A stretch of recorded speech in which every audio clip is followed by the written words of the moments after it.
مگر یہی نہیں پتا کہ غوث اعظم کے بچے کتنے تھے، شادیاں کتنی کی، بیویاں کتنی تھیں، پیدا کب ہوئے، وصال کب ہوا، تبلیغ کیسے کیا، اس وقت ملک کے حالات کیا تھے، غوث اعظم کی بڑی تبلیغ کیا ہے، کچھ نہیں پتا۔ بس ایک چیز پتا ہے کہ غوث اعظم کی دیگ کھلا دیں جنت جاگیر ہے۔ میری تقریر طبع یار کو بے چین کرتی ہے، میری تقریر طبع یار کو بے چین کرتی ہے، سبب کیا ہے وہی کہتا ہوں جو دل پر گزرتی ہے۔ سمجھ میں کچھ نہیں آتا کہ چھیڑوں داستہ کیسے، ہنساؤں تو بغاوت ہے، رلاؤں تو بغاوت ہے۔ رات کے اس وقت میں جب آپ کی طبیعت اندر سے بول رہی ہے کہ چلنا چاہیے، ایسے وقت میں ہنسانے کی بات کرنا بھی بغاوت ہے اور رلانے کے لیے سوچنا بھی بغاوت ہے۔ کون سا ذکر چھیڑا جائے؟ آج جس ملک میں آپ جی رہے ہو، ایکو وغیرہ ہو تو ختم کر دیں، آج جس ملک میں ہم جی رہے ہیں اور جس دور میں ہم جی رہے ہیں اور جس ماحول میں ہم جی رہے ہیں، اس کے تقاضوں کو اگر نہیں سمجھا تو ہم کم روئیں گے، ہماری نسلیں زیادہ روئیں گی۔ کیا اچھی بات۔ آج مسلمانوں کے سامنے بہت سارے چیلنج ہیں، ہمارا وجود بھی نہیں پسند ہے کسی کو، کسی کو ہمارا ایمان اور عقیدہ پسند نہیں ہے، کسی کو ہماری جو رسمیں ہیں اولیاء پیر شہداء کے حوالے سے جو ہماری رسمیں ہیں، ہمارے طریقے ہیں، یہ طریقے کسی کو پسند نہیں ہیں۔ کوئی ہمارا تشخص نہیں دیکھنا چاہتا ہے، کوئی ہماری اولادوں کی ترقی نہیں دیکھنا چاہتا، قسم قسم کے چیلنجز ہمارے سامنے ہیں۔ ایسے دور میں میرے بھائیوں کچھ ہماری بھی ذمہ داری ہوتی ہے۔ آپ اپنے ایمان کو کیسے بچائیں گے؟ ایمان کا تحفظ ایک بہت بڑا مسئلہ ہے۔ آپ اپنا دھندا، اپنا کاروبار، اپنی تجارت کیسے بچائیں گے؟ یہ بھی ایک بہت اہم مسئلہ ہے۔ بہت پیاری بات۔ آگے چل کر 10 20 سال 25 سال کے بعد آپ کی اولادوں کے لیے یہاں کی زمین کتنی تنگ ہوگی اور کتنی وسیع ہوگی، اس کو بھی سوچنے کی ضرورت ہے۔ اور سب سے بڑی ضرورت یہ ہے کہ ہمارا جو اصلی گھر قبر ہے وہاں ہم کیسے رہیں گے، اسے بہت سوچنا ہے۔ سوچنا ہے نا؟ سوچنا۔ آپ اگر یہ سوچ رہے ہو کہ نہیں جو ہم میں بوڑھے ہیں وہ سوچیں، تو میرے جوانوں یہ سب سے بڑی بھول ہے۔ بوڑھوں نے 50 بچوں کے جنازے دفن کر دیے ہیں، جوانوں نے چھوٹے چھوٹے بچوں کو دفن کیا ہے۔ تو معاملہ تو قدرت نے ایسا رکھا ہے کہ آپ کو ایک سانس کا بھی پتہ نہیں۔ مدینہ شریف میں میرے آقا جلوہ گر ہیں، صحابہ موجود ہیں، میرے آقا نے فرمایا موت کتنی جلد آ سکتی ہے، کیا بتا سکتے ہو؟ ایک صحابی نے عرض کیا یا رسول اللہ، صبح جب آنکھ کھلتی ہے تو ہمیں یقین نہیں ہوتا کہ ہم شام کو سو پائیں گے کہ نہیں۔ میرے آقا نے فرمایا تمہیں نہیں جانتے ہو موت کی تیزی۔ ذکر رسول کے درمیان نہ بھی نعرہ لگے تو زیادہ بہتر ہوگا، کیوں قاری صاحب؟ اگر کسی مہمان کی آمد ہے تو ذکر رسول کی گونج بھی تو ہے۔ ہمیں کوئی بھی مہمان ہو سب آقا کے غلام ہیں، سب آقا کے غلام ہیں۔ آقا کی عظمت میں ہماری عظمت ہے۔ ان کی تعظیم ہی کے لیے کائنات کی تخلیق ہے. بے شک بے شک. میں تو بہتوں جگہ منع کرتا ہوں، لوگ محبت میں نہیں مانتے. میں کہتا ہوں کسی کی نقابت بھی نہ چھیڑو، جو ہو رہا ہے وہ چلنے دو، کیونکہ سب کا رخ در مصطفیٰ کی طرف ہے. واہ واہ واہ واہ واہ. تو میں یہ عرض کر رہا تھا کہ یہ سب سے بڑی بھول ہے جو یہ سوچ رہے ہو کہ قبر کے لیے تیاری بوڑھوں کی ضرورت ہے. صحابی سے جب پوچھا میرے آقا نے کہ موت کتنی جلد آ سکتی ہے، تو صحابی نے بتایا صبح اٹھا، اب شام کروں گا کہ نہیں پتہ نہیں. میرے آقا نے فرمایا تم نہیں جانتے. دوسرے غلام کھڑے ہوئے، اے میرے آقا میں جب رات میں سوتا ہوں تو یہ یقین نہیں ہوتا کہ بستر سے اٹھ پاؤں گا کہ نہیں. میرے آقا نے فرمایا تم بھی موت کی تیزی نہیں جانتے. ایک صحابی نے عرض کیا یا رسول اللہ ہم سے سن لیں، جب نیت کر کے کھڑا ہو جاتا ہوں نماز کے لیے تو یقین نہیں ہوتا کہ سلام پھیر پاؤں گا. میرے آقا نے فرمایا تم بھی نہیں جانتے. صحابہ نے مل کر کہا مصطفیٰ آپ ہی بتا دیں موت کے قدم کتنے تیز ہیں اور کتنی تیز رفتار ہے. یہ براق کیا ہے؟ بہت تیز رفتار. یہ بجلی کیا ہے؟ بہت تیز رفتار.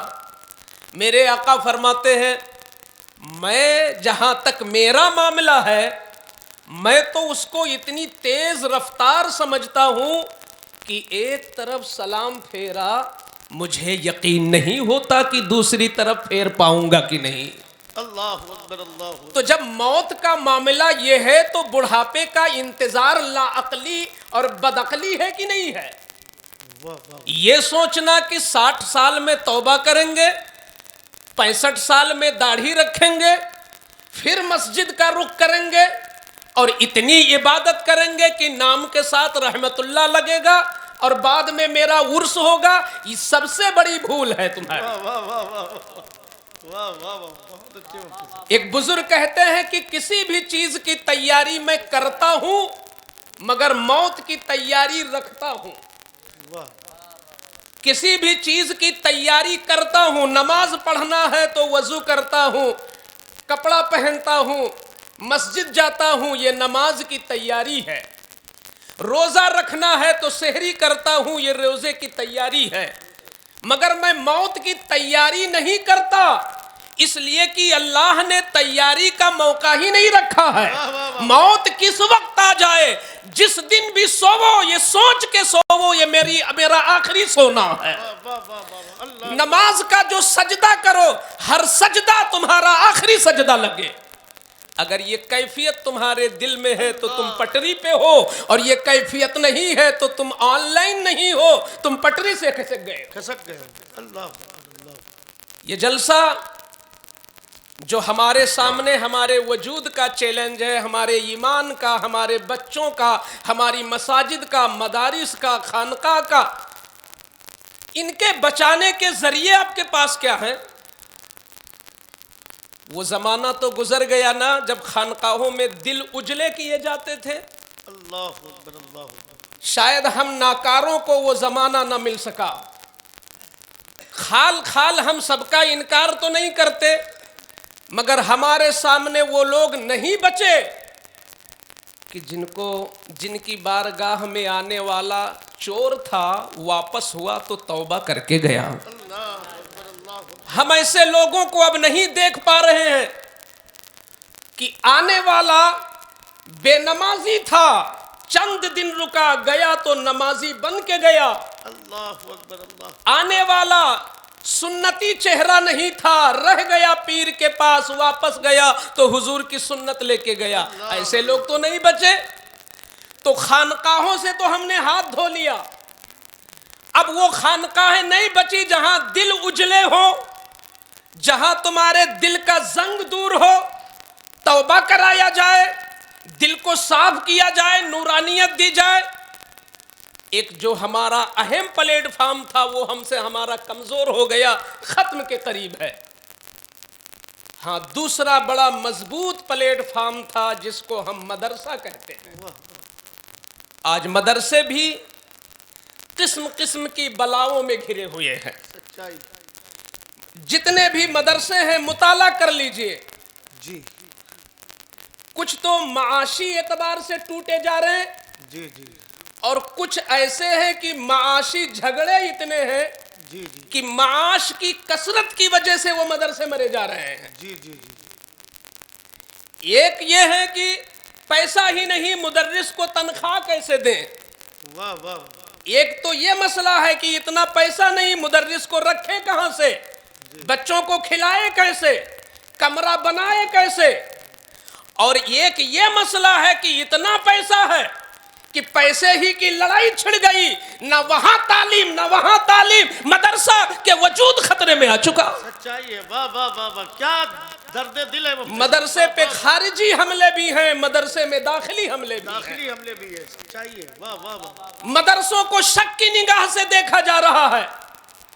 جن مدرسوں میں بتایا جاتا ہے کہ اگر تو وقت کا ولی بھی ہو تو جنت اس وقت تک نہیں ملے گی جب تک تیری بوڑھی ماں اپنی آنچل اٹھا کے مولا سے دعا نہ کر دے اور تیرے لیے راضی نہ ہو جائے تو ولی بھی ہو تو جنت نہیں پا سکتا. اللہ. نعرہ تکبیر, نعرہ رسالت, فیضان مدارس اسلامیہ, تعلیمات حضور علیہ السلام. یہ مدرسے ہی تو تھے, سبحان اللہ. یہ مدرسے ہی تو تھے جہاں اپنے گھر کی محبت نہیں, جہاں اپنے گھر کی محبت کم, اپنی جان کی محبت کم, اپنے مال کی محبت کم, اپنی عزت کی محبت کم, مدرسوں میں ملک کی محبت سکھائی جاتی ہے. واہ واہ واہ. مدرسے میں وطن کی محبت سکھائی جاتی ہے. واہ واہ واہ واہ واہ. آج ان مدرسوں کو ہم شک کی نگاہ سے دیکھ رہے ہیں. یہ چیلنج ہے کہ نہیں ہمارے سامنے؟ بہت بہت. یہ خارجی حملے ہیں مدرسوں پر. جی جی جی جی. جس مدرسے میں پڑھنے